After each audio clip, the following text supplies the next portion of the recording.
El profeta Gibran Khalil. Las vestimentas. El tejedor dijo: háblanos de los vestidos. Y él respondió: tus vestidos mantienen tu belleza al abrigo de las miradas, pero no ocultan lo que no es gracioso. Al buscar, con el vestido creas alrededor de ti un espacio de intimidad, arriesgas de encerrarte con un corsé y una cadena. Si pudieras presentarte con menos ropaje ante el sol y el viento, pues el aliento de la vida está en los rayos del sol y la mano de la vida en el viento. Algunos de entre ustedes dicen: es el viento del norte el que teje los vestidos que llevamos. Y yo digo: cierto, el viento del norte, pero ¿y lava la deshonra con el hilo de tus atontados nervios? Y al terminar su obra, ¿rió estrepitosamente en el bosque? No olvides que no hay mejor escudo contra los concupiscencias que el pudor mismo. Y cuando no haya más concupiscencia, ¿el pudor acaso no aparecerá entonces como un estorbo y deshonra de la mente? No olvides que la tierra ama sentir tus pies desnudos, y que los vientos hacen su delicia al jugar con tus cabellos. Del comercio. Un vendedor dice: háblanos de las compras y de las ventas. Y él respondió en estos términos: la tierra les colma de presentes. Jamás padecerá necesidad si saben acariciarla con sus manos. Es intercambiando los dones de la tierra como encontrarás la abundancia. No obstante, si estos intercambios no se hacen con un espíritu de amor y con sentido común, solo traerán el rencor y la indigencia. Ustedes, los que trajinan sobre el mar, los campos y las viñas, cuando encuentren los tejedores, los alfareros y los panaderos en la plaza del mercado, invoquen juntos al espíritu guía de la tierra para que él se manifieste entre ustedes y santifique sus balances, haciendo concordar con cada cosa el valor que le es debido. Y no permitas a quienes no hacen nada con sus manos tomar parte de tus transacciones, ni mucho menos pagar tu labor con bellos discursos. A tales hombres deben decir: ven al campo, trabaja con nosotros, o navega las extensiones del mar con vuestros hermanos, y tira del arado y la red, así la tierra y el mar te serán tan propicios como a nosotros. Y si ves llegar a los cantores, a los bailarines e intérpretes de flauta, compra igualmente los dones que ellos tienen para ofrecerte, pues ellos también son recolectores de frutos y de incienso, y lo que ellos aportan calentará y nutrirá tu alma, así como a la materia de tus sueños. Cuando llegue el tiempo de dejar la plaza del mercado, vigila que ninguno se vaya con las manos vacías, pues el espíritu guía de la tierra no encontrará reposo y no se dejará llevar por los vientos hasta que las necesidades del último de entre ustedes hayan sido satisfechas. Del crimen y castigo. Entonces un magistrado de la ciudad se adelanta y dice: háblanos del crimen y del castigo. Y él responde en estos términos: es cuando tú, inconsciente de ti, permites que tu deseo esencial se aleje, dejándote a la aventura, esta que fallas contra los otros y por tal hecho contra ti mismo. Y por esa falla, de la cual eres culpable, has de llamar y esperar algún tiempo a la puerta de la aventura hasta que se te abra. Tu deseo esencial es como el océano, nada nunca podrá afectarlo, y como el éter, no se eleva sino con los que tienen alas. Tu deseo principal es comparable con el sol, no percibe los escondrijos ni se atasca en los nidos de serpientes. Tu deseo esencial nunca está logrado, mucho de ti se aleja de él, y mucho en ti aún no es él sino un pigmeo informe que camina dormido en la niebla en busca de su propia esencia. Y del hombre en ti, ahora quiero hablarte, pues es él y no tu esencial deseo, ni incluso el gnomo dormido en la niebla quien estará enfrentando con el crimen y su castigo. Les escucho frecuentemente hablar de todos aquellos cuyas conductas es reprensible como si ella no hiciese parte de ti, como si ella fuese extraña o solo una intrusa vecina. Pero te digo, así como lo sano y bondadoso no puede elevarse por encima de lo que hay más noble en cada uno de ustedes, asimismo el débil y el desvalido no pueden ir más abajo de lo que hay más abajo también de ti. Así como una hoja no se seca sin que el árbol todo sea su causa, aquel que falla contra los otros no puede lograrlo sin una voluntad escondida en cada uno de ustedes, pues juntos caminarán como en procesión hacia su deseo esencial. Ustedes son el camino y los caminantes, y cuando uno de ustedes tropieza y cae, sirva para que los que lo siguen no tropiecen en la misma piedra. Y el que cae lo hizo también a causa de los que lo antecedieron, y que, siendo de paso más ágil y seguro, sin embargo no expulsaron a la piedra del camino. E incluso esto, aun cuando las palabras pesen duramente en sus corazones, se puede incluso hasta cierto punto sostener que la víctima es responsable de su propia muerte, y aquel que se hizo robar no es inmaculado de haber sido robado. El justo es siempre un poco cómplice de los actos cometidos por el malvado. No es porque nuestras manos estén sin tacha y que seas inocente de actos criminales. En efecto, el culpable es a veces la primera víctima del perjudicado, y es frecuentemente el condenado quien lleva la carga de la pena en lugar de aquel que sigue impune y sin remordimiento. No pueden separar lo justo de lo injusto y lo bueno de lo malo, pues de cara al sol lo bueno, lo malo, lo justo y lo injusto son como los hilos negros y los hilos blancos en un mismo tejido. Y cuando el hilo negro se rompe, el tejedor verifica todo el tejido y examina también el telar. Si alguno llama a juicio a una mujer infiel de su marido, que se ponga también el corazón del marido sobre la balanza y se compare su alma con la de aquella. Y pide a aquel que no va a sancionar al ofensor, examinar el espíritu ofendido y poner en hacha en el árbol enfermo, y comience por examinar las raíces. Y si alguno de entre ustedes en nombre del derecho reclama la sanción, encontrarán las raíces del árbol de lo bueno y del árbol malo y del fructífero y del estéril, juntas e inextricablemente entrelazadas con el silencioso corazón de la tierra. Y ustedes, magistrados, los que quieren ser justos, ¿oh, qué sanción reservarán para causar daños al espíritu, pero que aparenta en su semblante honestidad? ¿Y qué pena impondrán a quien destruya la carne habiendo el mismo sido destruido en su espíritu? ¿Y cómo juzgarán a aquellos que abusan de nuestra confianza y hacen uso de la violencia cuando ellos mismos han sido cruelmente lesionados y perseguidos? ¿Y cómo castigarán a aquellos cuyos remordimientos pesan más que sus faltas?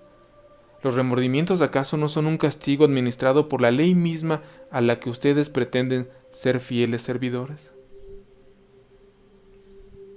¿Y qué puedes imponer remordimientos al inocente, o aligerar el corazón del culpable? Y ese indeseable visitante volverá en la noche para que los hombres despierten y miren por sí mismos en sus adentros.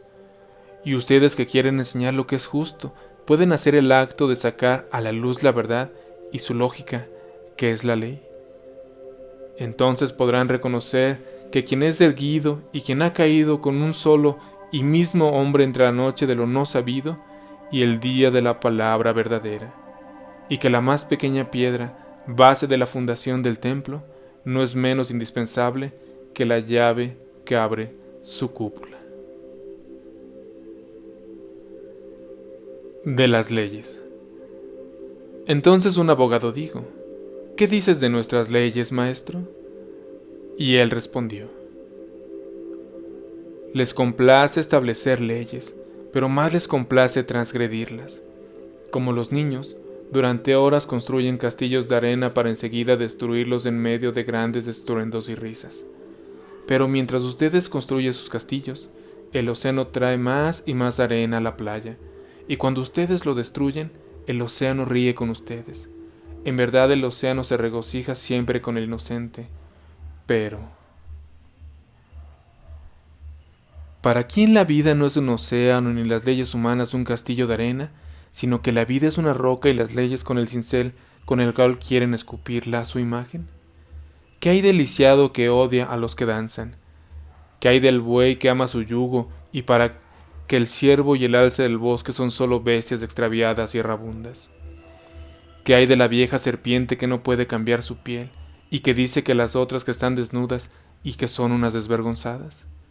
Y de aquel que llega temprano a la fiesta de bodas y cuando está cansado y ahito, se aleja diciendo que todas las fiestas son inmorales y los concurrentes transgresores de la religión y las buenas costumbres. ¿Qué diré de todos ellos, sino que se benefician también de la caridad del sol y que luego le tornan la espalda? ¿Es que no ven del sol sino las sombras? ¿Es que no establecen sus leyes sino encorvándose para dibujar la sombra del sol? ¿Quién de ustedes que camina de cara al sol se dejaría encadenar por las imágenes dibujadas en las sombras que hay en la tierra? ¿Quién de ustedes que viaja con el viento dejaría a una veleta determinar su curso? ¿Qué ley humana os librará vuestro yugo si no os derrumbas las puertas de las prisiones? ¿Qué ley temes cuando danzas cuidándote de tropezar con las cadenas de hierro que te atraviesan? ¿Y qué ley podrá juzgarte si cuando destruyes tus vestidos tomas cuidado de no desperdigarlos por el camino donde alguien pueda verte? Gentes de Orfalace, ustedes pueden eludir el tambor y desarticular las cuerdas de la lira, pero ¿quién podrá impedir que la alondra cante? De la libertad. Y Orador dice, háblanos de la libertad. Y él responde, los he visto adorar su libertad, arrodillados ante las puertas de la ciudad y a la lumbre de sus hogares, como esclavos que se humillan ante un tirano y lo adoran mientras él los oprime. Sí, en los jardines del templo, tras los muros de la ciudad, he visto al más libre de ustedes entre ustedes usar de su libertad como un yugo y esposados. Y sentí que mi corazón sangraba, pues ustedes no serán verdaderamente libres sino cuando el deseo de ser libres se vuelva en ustedes un obstáculo, y cuando cesen de hablar de libertad como de un objetivo y de un afán. Serán verdaderamente libres no solamente cuando sus días estén sin preocupación y sus noches sin soledad ni lágrimas, sino cuando al elevarse por encima de estas cosas, desnudos y sin ataduras, ellas no logren regir sus vidas. ¿Y cómo podrían despuntar más allá de tus días y tus noches, si no derrumbas las cadenas con las que los primeros atisbos de tu comprensión te desviaste del camino del día? En verdad, lo que llamas libertad es la más pesada de las cadenas, y estás deslumbrado por los eslabones que brillan al sol. ¿No te será necesario, en principio, separarte de ciertas partes de ti mismo si quieres ser libre? Si te parece que es preciso comenzar por abolir una ley injusta, no olvides que eres tú mismo quien la has escrito en tu frente. Y no podrás abolirla quemando los libros de leyes, ni lavando los juicios de las mentes de los magistrados, aunque usaras las aguas de todos los océanos. Si crees que destronando al déspota es como serás libre, asegúrate primero de destruir el trono que en tu corazón le has erigido. Si es que una quietud de la que quieres librarte, no olvides que ésta fue impuesta por tu propia elección. Y si es de un miedo del que quieres librarte, no olvides que éste tiene sede en tu corazón y no en la mano que acobardas. En verdad, todo lo que se arrebata en ustedes mismos va, por parejas, enlazadas en un constante abrazo. Lo que deseas va con lo que rechazas, lo que te repugna con lo que te es agradable, lo que buscas con lo que eludes. Las cosas se mueven a tus ojos, luces y sombras, en donde las unas no van sin las otras, y cuando una sombra se disipa y desaparece, la luz residual, el resto se torna sombra de otra luz, y así cuando nada encadene tu libertad, ésta se torna obstáculo de la libertad.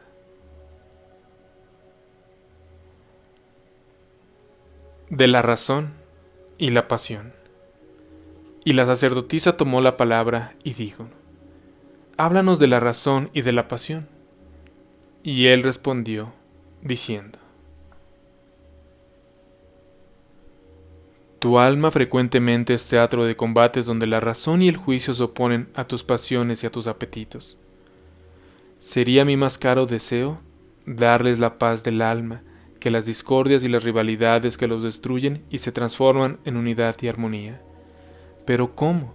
Si ustedes no logran transformarse en los pacificadores que, ante todo, se reconcilien consigo mismos, ¿cómo podría entonces lograrlo? La razón y las pasiones tienen el gobierno y las velas de vuestras navegantes almas, y si tus velas se dañan, o si tu gobernante declina, quedas abandonado a rotar, a la deriva, o simplemente inmovilizado, lejos de todo puerto, para anclar. En efecto, la razón al gobernar sola no sabe sino extinguir la espontaneidad, mientras que si es en esas pasiones a las que se les abre libre curso, quedarán como las brasas que se queman hasta su propia destrucción. Hagan que su alma exalte la razón y le dé el ardor de la pasión a fin de que pueda cantar, y haz que sea tu alma la que, por su lógica, gobierne tus pasiones, a fin de que tus pasiones, en su propia extinción, se renueven a diario, así como el ave fénix que a diario se levanta por sobre sus cenizas. Quiero que pongan atención a sus juicios y a sus apetitos, tal que los hagan concordar y los reciban en su casa como dos invitados que les son muy caros. Con seguridad, no honrarías a más de uno que a otro de tus dos invitados, pues si lo hicieras perderías el amor y la confianza de alguno de ellos. Refúgiate en las colinas, a la fresca sombra de los álamos, y mientras logras la paz y la serenidad de los campos y de las praderas que se extienden a tu alrededor, deja tu corazón decir en su silencio: la razón es el descanso de Dios. Y cuando amenace tormenta, y cuando el terrible viento sacude el bosque, y cuando los truenos y relámpagos proclamen la majestad del cielo, entonces deja tu asustado corazón decir: la pasión es el movimiento de Dios. Y ya que solo eres un suspiro en la esfera de Dios, y solo una hoja en sus bosques, te corresponde descansar en la razón y emprender todo con la pasión. Del dolor. Una mujer habla diciendo: ¿qué es el dolor? Y él dice: los sufrimientos son las rasgaduras por las cuales los gérmenes de tu comprensión atraviesan sus envolturas. Así como es inevitable que la semilla del fruto se rompa para que el corazón pueda madurarse al sol, así debes conocer el dolor. Procura mantener tu corazón maravillado con los milagros diarios de la vida, así tus dolores no te parecerán menos prodigiosos. Sabrás someterte, sin dificultad, a las estaciones del corazón, así como ordenar tu vida de acuerdo con las estaciones sobre los campos.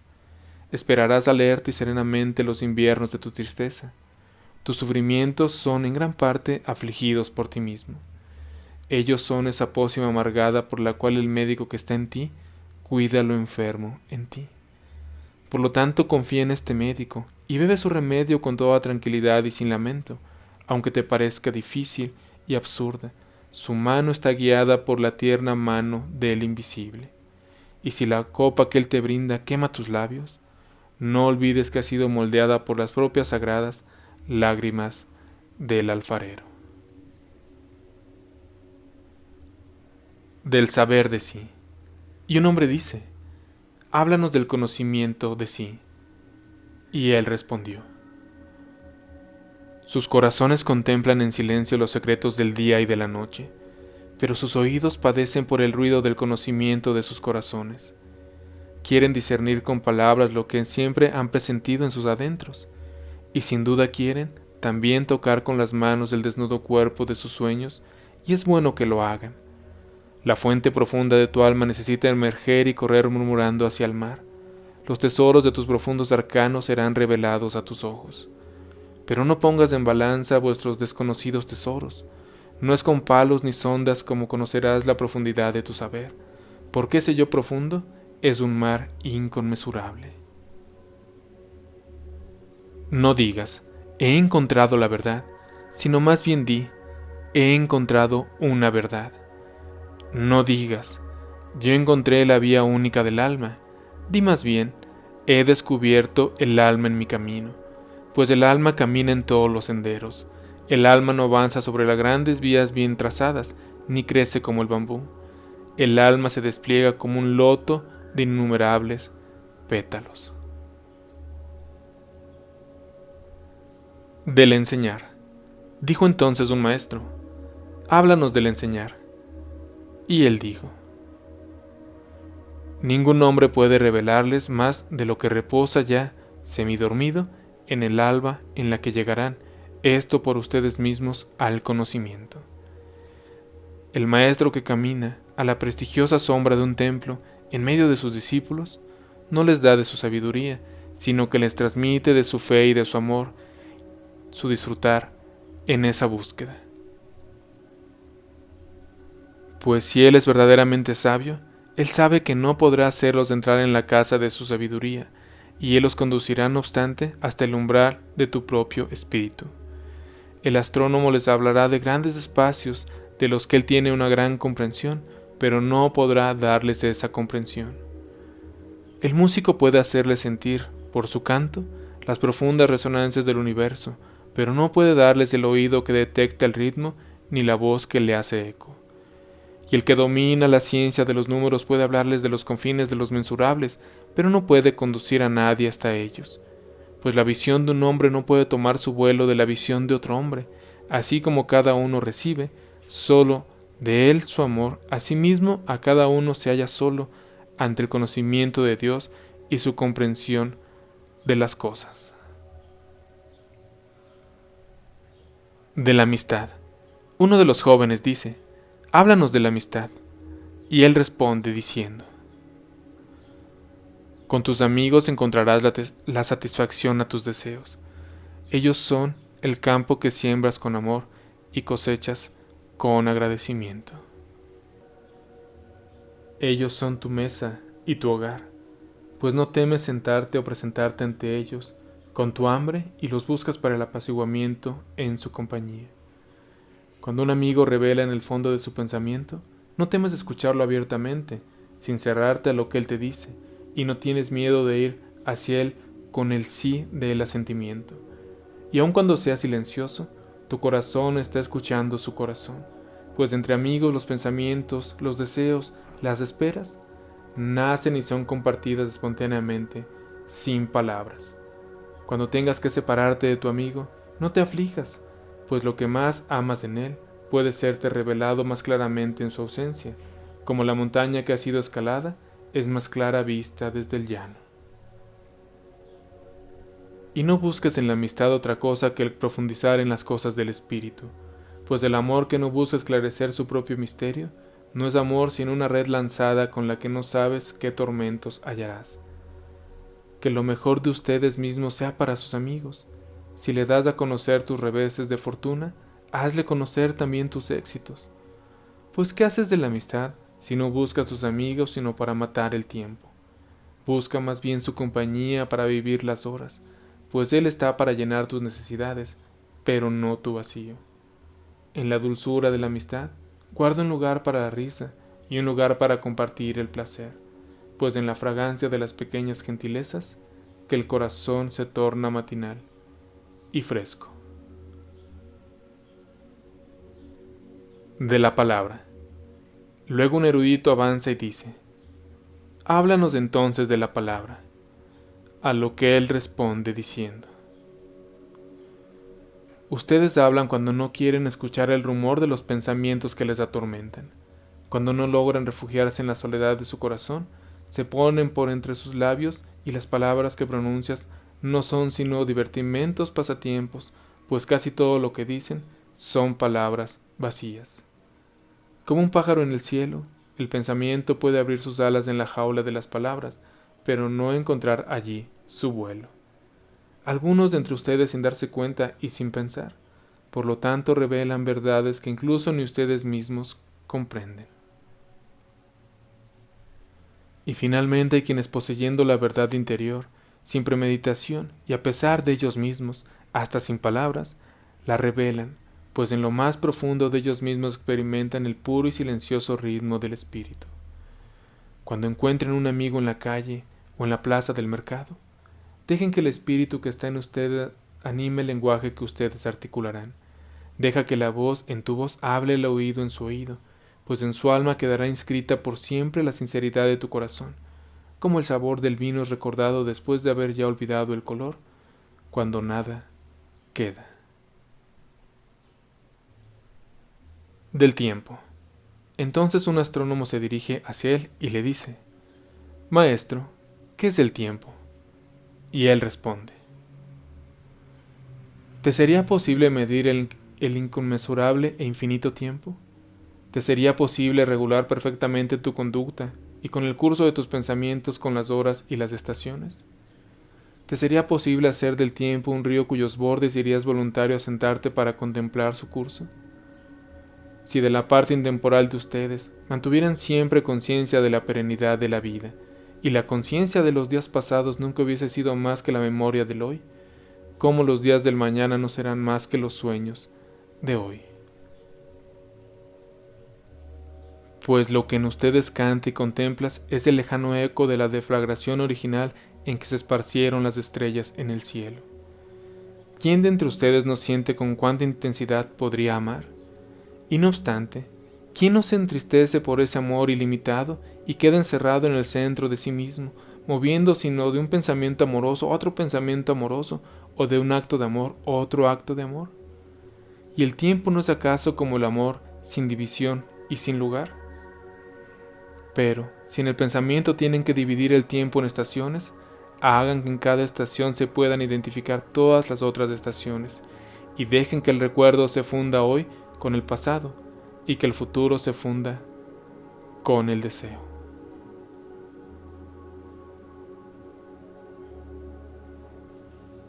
De lo bueno y de lo malo. Uno de los ancianos de la ciudad toma la palabra y dice: Háblanos de lo bueno y de lo malo. Y él respondió: Puedo hablarles de qué hay de bueno de ustedes, pero no de lo que hay de malo. Pues, ¿qué es mal sino el bien cuando ha sido torturado por el hambre y la sed? Cuando el bien tiene hambre no teme encontrar alimento aun en cavernas oscuras, y cuando está sediento no teme fortalecerse en aguas putrefactas. Son buenos cuando son con ustedes mismos. Por lo tanto, ¿no es porque no están enteramente con ustedes mismos que no son buenos? Pues una casa donde reina la desaveniencia no forzosamente es una escuela del crimen, es una casa afligida por el desacuerdo, así como un navío sin gobierno puede errar largo tiempo entre los arrecifes sin, no obstante, naufragar. Ustedes son buenos cuando se esfuerzan en dar de ustedes mismos, no obstante no son forzosamente malos cuando buscan ganar para su beneficio, pues no son entonces sino una raíz que se agarra a la tierra para succionar su seno, y el fruto osaría decir a la raíz: esfuérzate en ser madura y plena como lo soy yo, sin cesar de ser generosa. Pues así como le es al fruto necesario donarse, le es necesario a la raíz recibir. Son buenos cuando susciten despertar en lo que ustedes dicen. No son malos, sin embargo, si aún dormidos, su lengua se agita en todos los sentidos, y sin deseo, porque en tal caso, solo nada transmiten. Hasta un vacilante hablar puede fortalecer una lengua débil. Son buenos cuando caminan hacia una meta con paso seguro. Sin embargo, no son malos por ir de aquí para allá a tientas, pues incluso aquellos que se tambalean no retroceden. Pero los que son fuertes y ágiles, cuídense de no tambalear frente a los enfermos, imaginando así aliviarlos y serles agradables. Hay 1000 formas de ser amables, pero no son viles porque no sean amables, solo son indolentes y haraganean. Lastimosamente los ciervos no pueden enseñar su velocidad a las tortugas. Su deseo de fundirse enteros en la inmensidad es lo que hay de más noble en ustedes, y hay de ese deseo en cada uno de ustedes. Pero para algunos ese deseo es tan violento que, tal como un torrente impetuoso, él lleva consigo el misterio de las colinas y el canto de los bosques, donándoselos al mar. En otros hay un hilo tan tranquilo de agua que se pierde en cada accidente de terreno y no alcanza sino al final de miles meandros, luego de haberse tardado mucho, reconocer su deseo. pero aquel que tiene las más altas aspiraciones no sabrá decir a aquel que tiende poco. ¿Qué es lo que te detiene y te demora tanto? Pues el que es verdaderamente bueno no pregunta al desnudo, ¿dónde están tus riquezas? Ni aquel que no tiene techo, ¿qué has hecho con tu casa?